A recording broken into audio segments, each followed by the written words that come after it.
Alright, mais les amis, j'espère que vous allez bien, j'espère que tout se passe bien pour vous, les amis. Oh là là là là là là là là. Sans Dieu, on n'est pas ici, les amis, on remercie Dieu. J'espère que votre famille, tout se passe bien pour vous, les amis. Oh là là, aujourd'hui, on va voir.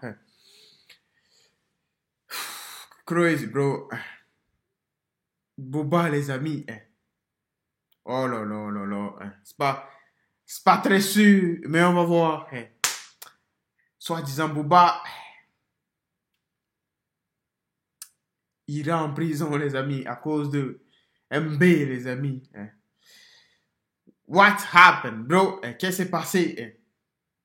We gonna see, bro. On va voir si c'est vrai, c'est réel. We gonna see, bro. On va voir ce que Booba ou ce qu'elle a nous dit, ce que Magali Berda nous dit, les amis. We gonna see, bro. N'oubliez pas de vous abonner, les amis. Allez suivre Snapstar.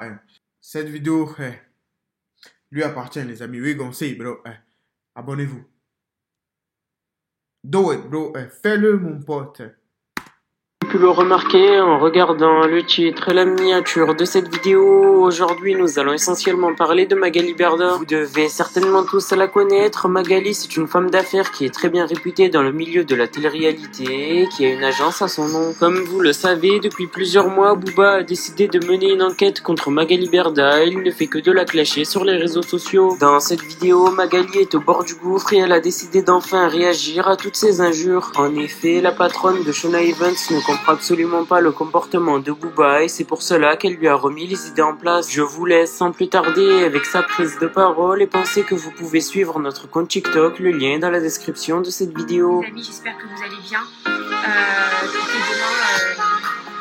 Demain, vous serez au tribunal à 9h, au tribunal judiciaire de Paris, parce que il y a enfin le premier procès qui aura lieu demain pour tout ce qui m'arrive. Alors, c'est pas pour tout ce qui m'arrive, hein, c'est une toute petite minuscule partie de ce qui m'arrive depuis un an. Je sais que je ne peux que depuis un an, en fait, tout ce qui m'arrive depuis le 17 mai, je peux pas forcément m'exprimer dessus. Je peux pas vous dire à chaque fois, il s'est passé ça aujourd'hui, parce que, on a dû déposer des plaintes, il y a des enquêtes qui ont été ouvertes, il y a un travail colossal qui a été fait de la gendarmerie, des services de l'OCLCH, c'est un travail incroyable, sans qui, je l'ai dit à plusieurs reprises, j'aurais pas pu vivre. J'aurais pas pu continuer à vivre. Voilà, c'est chaque jour pour moi c'est vraiment un combat. Je me lève le matin, c'est un combat. Je me couche le soir, c'est un combat. Ce qui est très difficile sur les réseaux sociaux, c'est que le cyberharcèlement, vous voyez que la surface. Vous ne voyez pas la profondeur des problèmes, vous ne voyez pas les conséquences que ça a, et vous ne pouvez pas vous rendre compte de ce que ça engendre et de ce que même certains peuvent faire au-delà du cyberharcèlement. C'est-à-dire ça ne s'arrête pas qu'à ça. Mais je peux pas vous dire.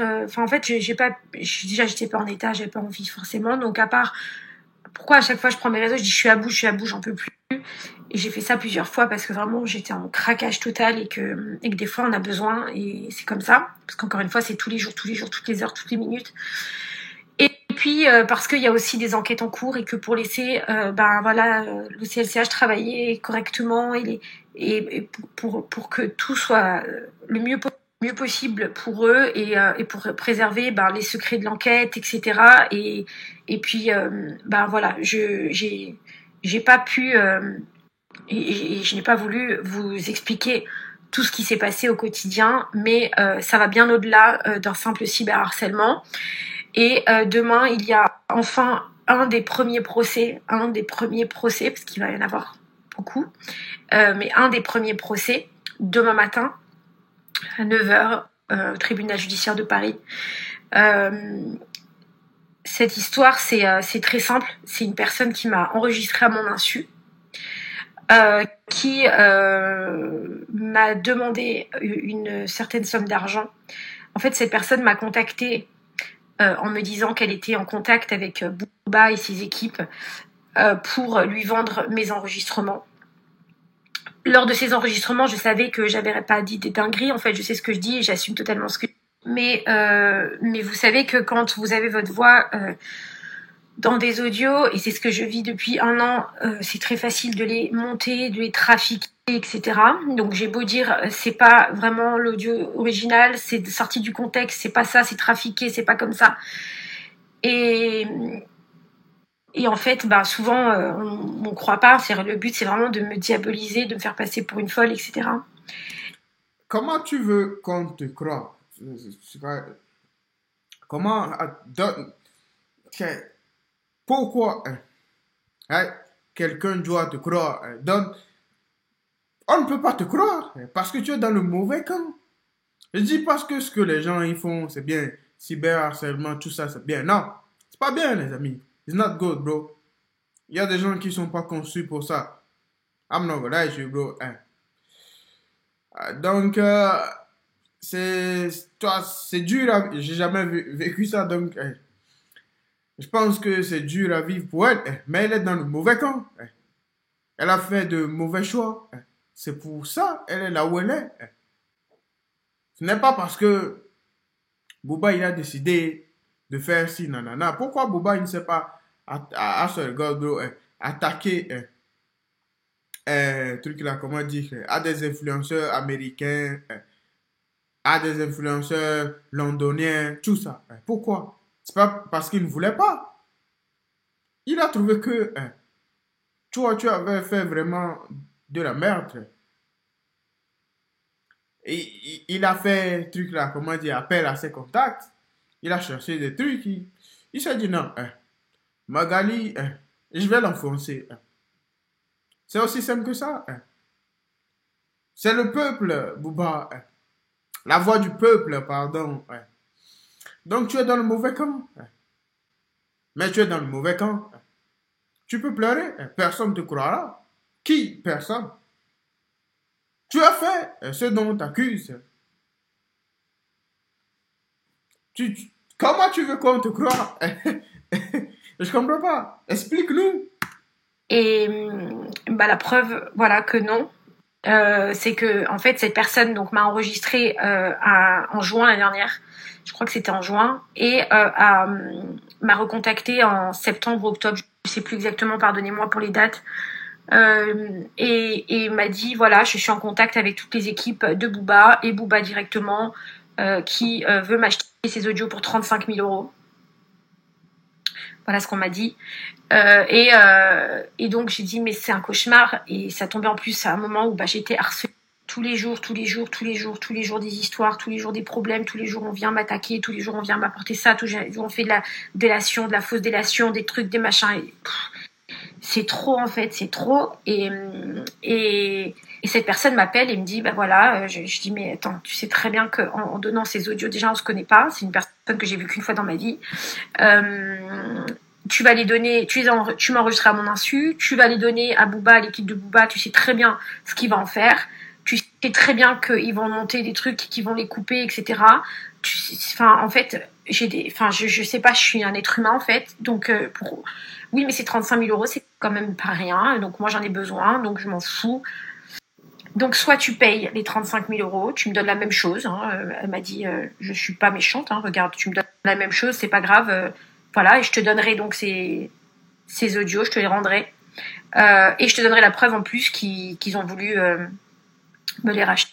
Ce moment-là, j'étais dépitée, non pas de peur de ce que j'ai dit, mais de fatigue mentale, où je me suis dit mais est-ce que je dois les racheter ou est-ce que je dois pas les racheter? Et j'ai appelé mon avocat. Je lui ai dit qu'est-ce que je vais faire? Il va encore sortir des audios qui vont être découpés, qui vont être trafiqués, etc. Et je vais encore me faire défoncer, je vais encore passer pour une horreur. Et donc, qu'est-ce que je dois faire? Mon avocat, il est venu me voir. Et il m'a dit quelque chose de très fort. Il m'a dit Magali, moi je vous fais confiance. Il m'a dit moi je sais qui vous êtes maintenant, je vous connais par cœur, je connais toute votre vie. Il m'a dit moi je vous fais confiance, j'ai confiance en vous, et je sais que sur ces audios de toute manière il peut pas y avoir des horreurs, et et je sais qui vous êtes, donc ayez confiance en vous et la justice gagne. Il ne faut pas céder, etc. Donc on va aller déposer plainte. On est allé déposer plainte. Heureusement qu'il m'a vraiment pris par la main et qu'il m'a emmené. On a passé des heures et des heures au commissariat très tard le soir. Et la personne est venue le lendemain dans mes bureaux pour récupérer les fonds. Donc voilà, je lui ai dit qu'elle allait toucher son argent. Et en fait, elle a été arrêtée par la police en flagrance dans mes locaux. Donc tous les employés étaient montés au deuxième étage. Et la police était à côté de moi. Elle est rentrée et pour récupérer donc les 35 000 euros. Et elle est repartie avec la police. Et elle a fait donc 2 jours de garde à vue. Et elle est ressortie avec une convocation au tribunal correctionnel pour un procès qui aura donc lieu demain, avec des faits de flagrance. Et j'ai passé 3 jours, donc c'était 2 jours ou 3 jours de cauchemar, où c'était des messages, des coups de pression, des horreurs, en plus de ce qui se passe sur les réseaux, de tout ce qu'on raconte. Donc j'avais ça. Et Ah, les amis, je vais faire... Si vous voulez voir le reste de la vidéo, ne vous inquiétez pas. Je vais mettre truc là, comment dire, en description, le nom de la chaîne, le lien, tout ça. Vous allez voir le reste de la vidéo. Parce que pour moi, elle est dans le mauvais camp. Elle peut pleurer, les amis, comme elle veut sur Internet. Ça ne fera rien du tout. On ne va pas pleurer, on ne va pas culpabiliser. Parce que quand elle gagnait beaucoup d'argent, elle vendait des produits frauduleux, ça passait. Personne ne pleurait. Maintenant que Booba a commencé par faire ses enquêtes, elle veut pleurer maintenant. On ne va pas culpabiliser. C'est le game. Elle le sait très bien, les amis, ce qui se passe et ce qui va se passer. Ce qui s'est passé aussi dans le passé, elle le sait très bien. Donc, oh là là, nous on va partir, on va bien manger, c'est le game. Courage à elle. Life, les amis, dites-moi ce que vous en pensez. Is life, bro.